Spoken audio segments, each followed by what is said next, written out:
창세기 37장 22절로 28절의 말씀을 가지고 완벽하신 하나님이라는 제목으로 이 시간 하나님의 은혜를 나누고자 합니다. 1974년 미국 알래스카 남단에 있는 에지컴프 산에서 불길한 검은 연기가 치솟기 시작했습니다. 이에 따라 비상경령이 경계령이 내려졌고 그 지역에 있던 주민들이 혼비백산하기 시작했습니다. 게다가 문의전화로 지역 방송사 등이 마비가 되는 그 사태가 빚어지게 되었습니다. 사진으로 보는 바와 같이 미국 알래스카 남단에 있는 에지컴프산은 서울에 있는 북한산보다도 무려 140m가 더 높은 해발 976m에 이르는 거대한 산 중에 하나입니다. 만약에 이곳에서 분화가 시작되고 용암이 분출이 된다면 그 일대 지역은 쑥대밭이 되는 건 불보듯 뻔한 일이었습니다. 그때 정찰을 하는 헬리콥터가 분화구 정상 부분을 근접해서 탐색하기 시작했습니다. 그런데 이상한 점을 발견하게 됩니다. 이 에지컴프 산에서 화산 분출의 조짐이 전혀 보이지 않는데 검은 연기가 치솟고 있는 거예요. 나중에 알고 보니까 그 옆에 있던 산 정상 부근에서 자동차 폐타이어 70여 개가 타고 있으면서 검은 연기를 내뿜고 있었던 것입니다. 그리고 그 옆에 눈밭에는 아까 여러분 산에서 보았듯이 그 눈밭에는 에어프럴 풀스데이, 즉 우리는 말로 만우절이라는 문구가 커다랗게 적혀져 있었습니다. 나중에 미국 당국에서 이 일을 행한 사람이 누구인지를 조사를 해보니 이 사람은 그 지역에 살고 있었던 올리버라는 남자였습니다. 더 놀라운 사실은 그는 만우절 날에 동네 사람들을 놀래키기 위해서 이 일을 무려 4년의 시간 동안 준비했다라는 것입니다. 경찰에서는 그의 의도가 악하지 않다라고 판단이 되어 처벌은 하지 않았지만 만약에 그가 악한 마음과 악한 의도로 이 일을 계획했더라면 아마도 인류 역사상 최악의 참극이 벌어졌을는지도 모릅니다. 여러분, 실제로 우리 주변에는 자신의 지식과 그리고 자신의 재능과 그리고 자신의 가지고 있는 재력을 이용해서 치밀하게 범죄를 준비하고 실행에 옮기는 이들이 있습니다. 여러분, 범죄자들 중에 상당수가 머리가 좋다라는 사실을 아십니까? 그런데 오늘 본문에도 보면 오늘 본문에서도 역시 치밀하게 범죄를 주도하고 타인에게 피해를 가했던 사람이 등장하는데 그들은 바로 요셉의 형들이었습니다. 당시 요셉은 아버지 야곱의 사랑을 독차지했기 때문에 수제 명품과 같은 채색 옷을 입고 다녔습니다. 이 채색 옷에 대한 그 어원을 살펴보니까 그 뜻이 이래요. 손과 발을 가리는 소매가 매우 긴 옷, 그리고 거기에 장신구를 단 옷이라고 기록하고 있습니다. 공동번역에서도 채색 옷에 대해서 이렇게 소개하고 있는데요. 화면을 보고 같이 읽겠습니다. 이스라엘은 요셉을 늘 금하게 얻은 아들이라고 해서 어느 아들보다도 더 사랑하였다. 그래서 장신구를 단 옷을 지어 입히곤 하였다. 당시 아버지 야곱이 요셉에게 입힌 채색 옷은 요즘처럼 활동하기 편한 그야말로 기능성 웨어가 아니었습니다. 그러나 그 옷이 주는 특별한 의미가 있었죠. 그 의미는 야곱은 요셉에게만큼은 험하고 힘든 노동일을 시키지 않겠다라는 그 마음이 그 채색 옷 안에 고스란히 담겨져 있었습니다. 따라서 형들의 입장에서 보면 채색 옷을 입은 요셉을 볼 때마다 무슨 생각이 들었을까요? 쟤는 힘든 노동으로부터 열애구나. 우리는 이렇게 낡은 작업복을 입고 일을 하는데 쟤는 어째서 열애일까? 이런 생각을 하며 요셉을 볼 때마다 불편한 마음을 가지고 있었을 것입니다. 어느 날 이 오물로 얼룩진 옷을 입고 떼학볕에서 일하고 있는 형들의 일터에 요셉이 채색 옷을 입고 조심스럽게 양떼들의 그 분비물에 혹시 이 옷이 묻을까봐 조심스럽게 걸어오고 있는 요셉의 모습을 형들이 보게 됩니다. 그러니 요셉의 본 형들의 마음이 좋게 보일 리가 없었겠죠. 급기야 형들은 분노를 참지 못하고 그를 죽이려는 치밀한 작전을 계획합니다. 형들의 계획이 얼마나 치밀한지를 우리는 말씀을 통해 보면서 우리를 공격하는 사탄의 치밀한 전략도 한번 이 시간 생각해 보는 시간이 되었으면 좋겠습니다. 첫 번째로 형들의 치밀한 전략은 옷을 벗겨내는 데서부터 시작이 되었습니다. 당시 요셉이 입었던 채색 옷은 아버지가 친히 하인들을 시켜서 제작했던 옷으로 일명 맞춤복이라고 말할 수 있습니다. 그렇기 때문에 그와 같은 동일한 디자인이 존재하지 않았겠죠. 따라서 이 옷을 입은 요셉을 멀리서만 봐도 한눈에 알아볼 수 있을 만큼 유니크한 옷이자 이것은 곧 아버지의 사랑이 담겨져 있고 요셉이 어떠한 사람인지에 대한 정체성이 그 안에 담겨져 있었습니다. 또한 이 옷에는 아버지의 기대와 사랑, 아버지의 영적인 축복이 고스란히 스며들어 있었고 또 이 옷은 영광과 존귀의 옷이었습니다. 그런데 그 옷을 요셉의 형들이 벗기고 있습니다. 23절의 말씀 같이 읽겠습니다. 요셉이 형들에게 이르매 그의 형들이 요셉의 옷 그가 입은 채색 옷을 벗기고. 여러분, 사탄은 하나님께서 우리에게 입혀주신 구원의 은혜라는 옷을 벗기는 자입니다. 더욱이 사탄은 참소라는 방법으로 우리가 하나님께 사랑받고 존귀하고 특별한 존재를 상징하는 그 옷을 벗기려고 합니다. 그래서 성경은 사탄에 대해서 참소하는 자다라고 말하면서 그 참소하는 자인 사탄은 매 순간 우리에게 이렇게 속삭입니다.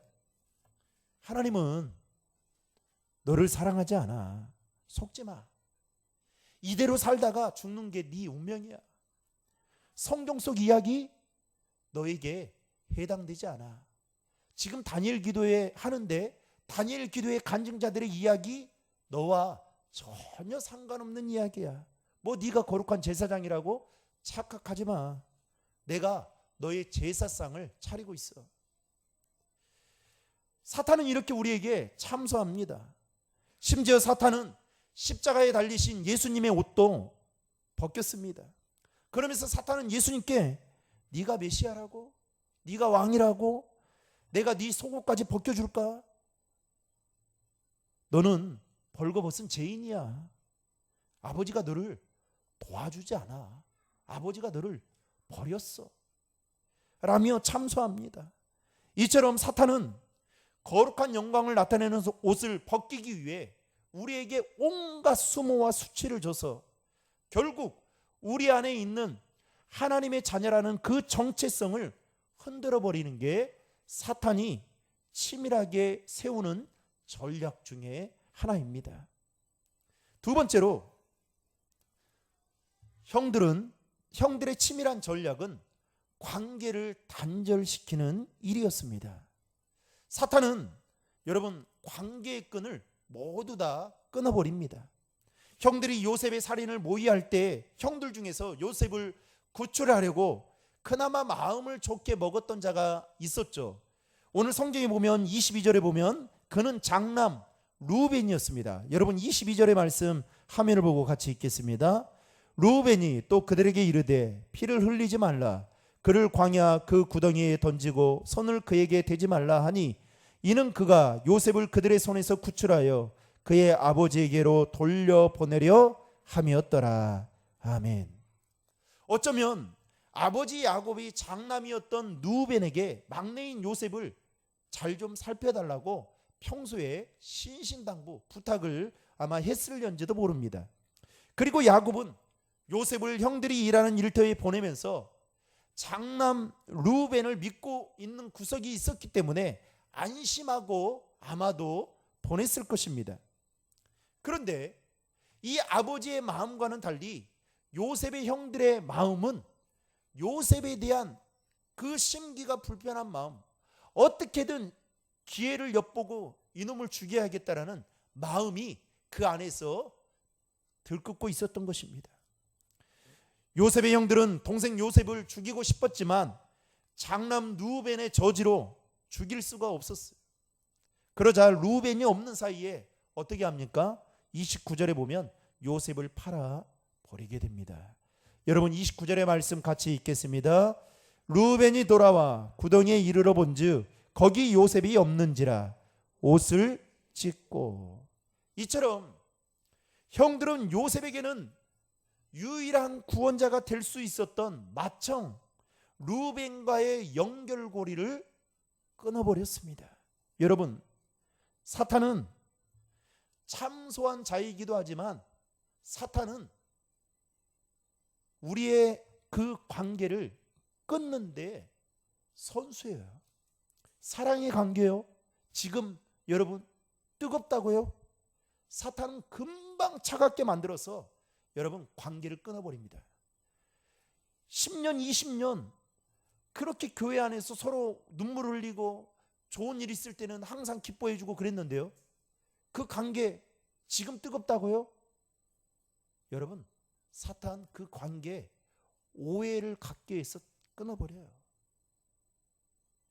그래서 하루 만에 그렇게 오랫동안 가졌던 그 관계가 이런 관계였을까라는 생각이 들 정도로 끊어버립니다.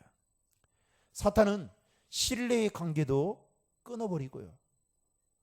그렇게 이 사람 말이면 다 맞다라고 생각했는데 어느 날부터 그 말이 거짓말처럼 느껴지게 만들어요. 또 연합하고자 하는 마음이요, 협력하는, 여러분 교회인데 저는 목회하잖아요. 목회를 하면서 수많은 교인들을 보잖아요. 그런데 가끔 이런 생각이에요. 여러분, 목회는 목사를 위해서 하는 게 아니에요. 진짜 그거 잘못 생각하는 겁니다. 그렇게 생각한다면, 그리고 목회는 돈 때문에 하는 것도 아니에요. 돈 때문에 하는 거면 여러분 사역을 줄여야 돼요. 그런데 그렇게 협력을 하다가도 어떻게 하느냐, 나중에 방해하고 그것이 안 된다라고 부정적인 말을 하고, 그게 다 어디 있느냐, 다 내부자들이 있습니다. 성막교회 교인들이 우리 교회를 방해하는 게 아니에요. 여러분, 연합하고 뭘 하려고 하면 안 되게 만들어요. 자꾸만 삐그덕거리는 이야기를 합니다. 그러면 어떻게 해요? 김이 빠지겠죠. 그러면 어떻게 해요? 마음 상해서 안 하는 거예요. 그거 해도 안 되더라. 그 정도로 사탄은 연합하고자 하는 마음, 협력하고자 하는 그 마음들을 끊어버립니다. 예수님과 12제자가 3년 동안 동고동락하면서 여러분 그야말로 얼마나 관계가 친밀했습니까? 그런데 사탄이 그 관계조차도 어떻게 끊어버립니까? 제자들이 예수님을 배신하고 배신함으로 말미암아 그 관계를 끊어버리잖아요. 심지어 예수님의 수제자였던 베드로가 예수님을 부인하고 저주할 정도로 그 관계를 끊어버립니다. 여러분, 사탄은 이와 같이 관계를 끊어서 성도들끼리 교제를 하지 못하도록 해요. 홀로 있게 만듭니다. 고독하게 만듭니다. 고립되게 만듭니다. 철저하게 관계를 끊어서 외로움을 만들어요. 여러분, 신앙생활이 기쁘려면 교제를 해야 돼요. 교제를 해야 돼요. 부부간에 결혼한 이유 중에 하나가 이런 것도 있잖아요. 그런데 서로 살면서 대화도 안 하고 투명인간처럼 살면 여러분 그것을 가지고 행복하다라고 말하시는 분이 있습니까? 없어요. 내가 왜 결혼했을까? 사탄은 모든 관계를 끊음으로 관계로부터 오는 모든 유익들을 전면 차단하는 치밀함을 보입니다. 마치 요셉의 형들이 요셉과의 관계를 끊어버리는 것처럼 말입니다. 세 번째로, 형들의 치밀한 전략은 영적 가치를 돈으로 환산했습니다. 형들은 공포에 떨고 있는 요셉의 절규를 들으면서도 성경에 보면 배고파서 그 옆에서 끼니를 해결할 정도로 그야말로 잔인무도한 자들이었습니다. 아무리 배다른 형들이 있다 할지라도 이럴 사람이라면 이럴 수 있을까라는 생각이 들어요. 그런데 그때 형들의 눈을 번쩍 뜨게 하는 광경을 목격하게 되는데, 그 광경은 바로 비즈니스를 하는 이스마엘 사람들을, 상인들을 보게 됩니다. 여러분 25절의 말씀 다 함께 읽겠습니다. 그들이 앉아 음식을 먹다가 눈을 들어 본즉 한 무리의 이스마엘 사람들이 길리앗에서 오는데 그 낙타들의 향품과 유향과 몰약을 싣고 애굽으로 내려가는지라. 아멘. 지금 요셉은 공포에 떨면서 살려달라고 절규를 하고 있는데 형들은 뭐 하고 있어요? 지금 자신들의 그 배고픔을 끼니를 해결하면서 본 게 뭡니까? 이스마엘 상인들을 보게 된 거예요. 거기에서 인사이트를 얻게 됩니다. 어떤 인사이트를 얻게 되느냐? 우리의 전략을 바꾸자. 요셉을 죽이지 말고 그를 팔아서 수익금을 두둑하게 챙기자라는 전략을 바꿉니다. 그리고 어떻게 해요?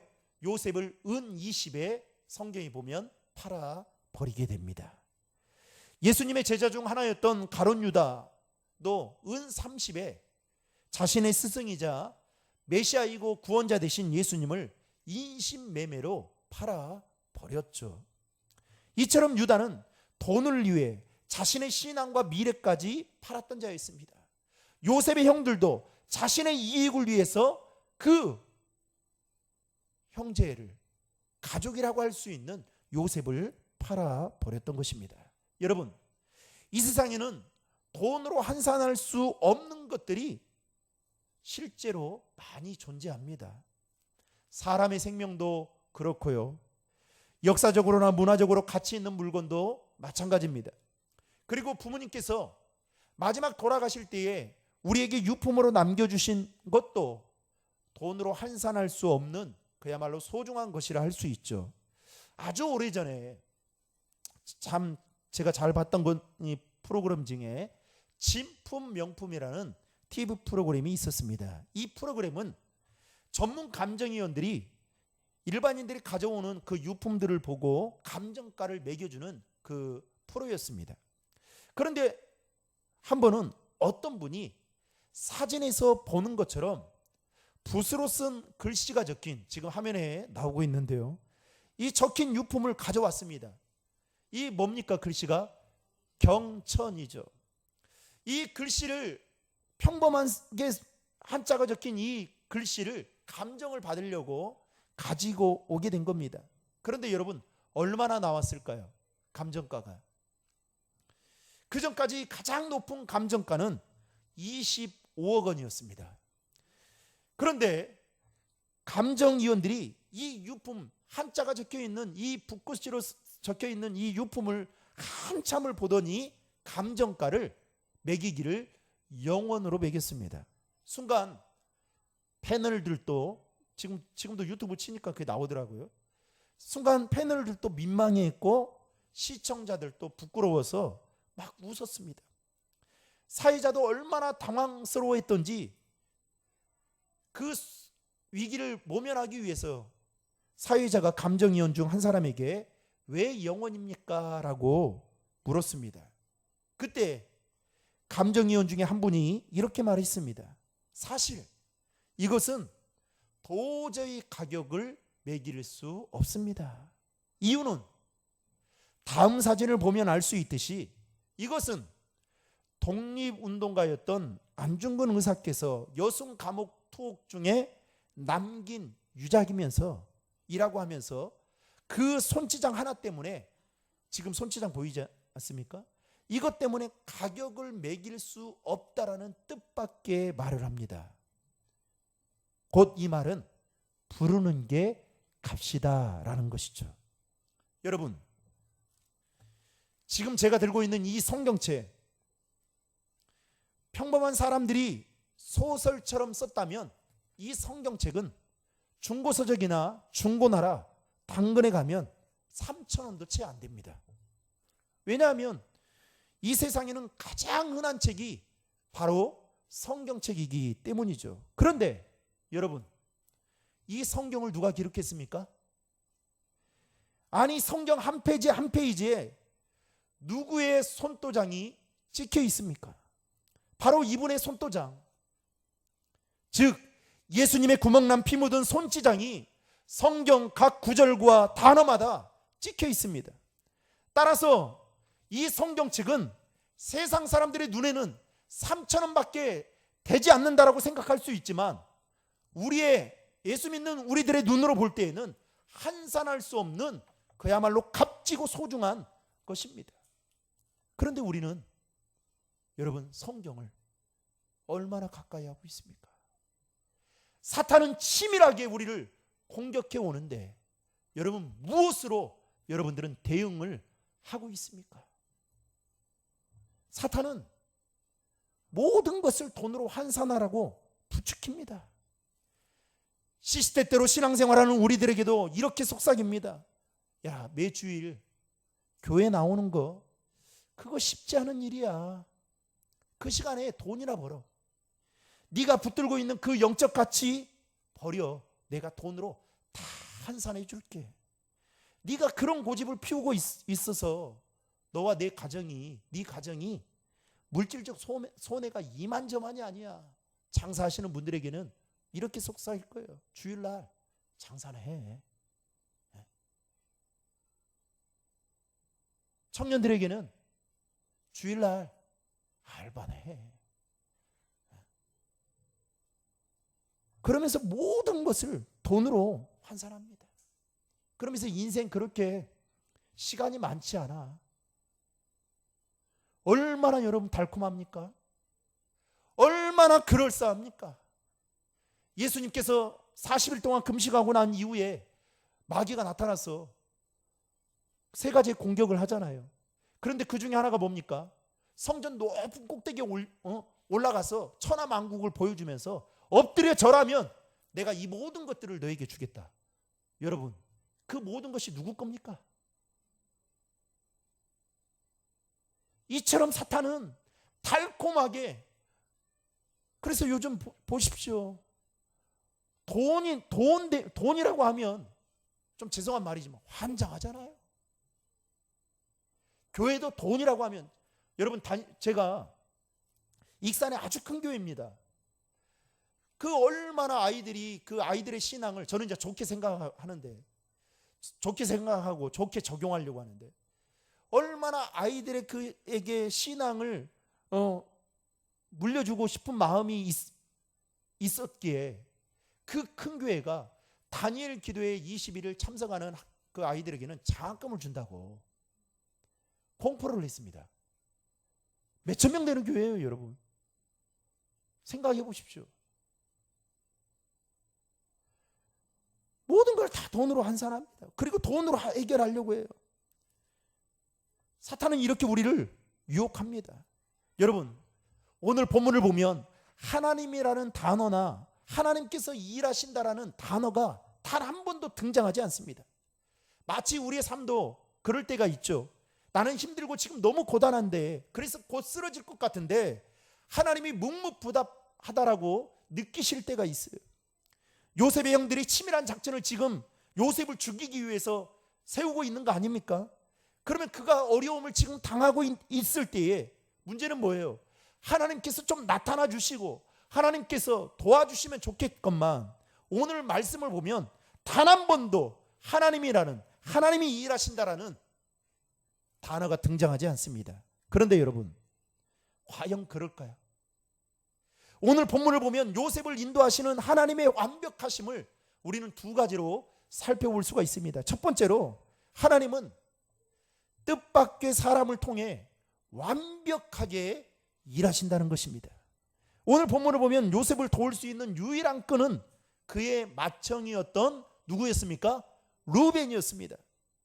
루벤이 그 요셉에 대한 마음이 어떠했는지는 모르겠지만 그래도 장남인지라 아버지가 신신당부하며 야, 네 막내는 잘 좀 챙겨야 된다. 그래서 그랬는지는 모르겠지만 어찌됐든 간에 요셉을 도울 수 있는 유일한 끈은 루벤이었습니다. 그런데 그가 없는 틈을 타서 그 밑에 있던 동생들이 요셉을 어떻게 합니까? 팔아버렸습니다. 이 말은 곧 이제는 더 이상 요셉을 도울 자가 없게 된 것입니다. 그런데 여러분, 반전이 일어납니다. 오늘 본문 26절에 보면 갑자기 한 인물이 등장하는데 이 사람은 바로 요셉의 네 번째 형이었던, 그야말로 크게 존재감이 없었던, 형제들 중에서도 존재감이 없었던 유다라는 사람이 등장을 합니다. 사실 유다는 방금 전까지만 해도 요셉을 죽이자는 일에 침묵으로 동조했던 자였습니다. 그런데 그가 돌변해서 오늘 뭐라고 말씀을 하냐면 요셉의 생명만큼은 좀 살려두자 라고 호소를 하고 그 호소를 그 형제들이 듣고 수용을 하게 됩니다. 물론 이 유다가 제안했던 이 의도도 선하지 않았죠.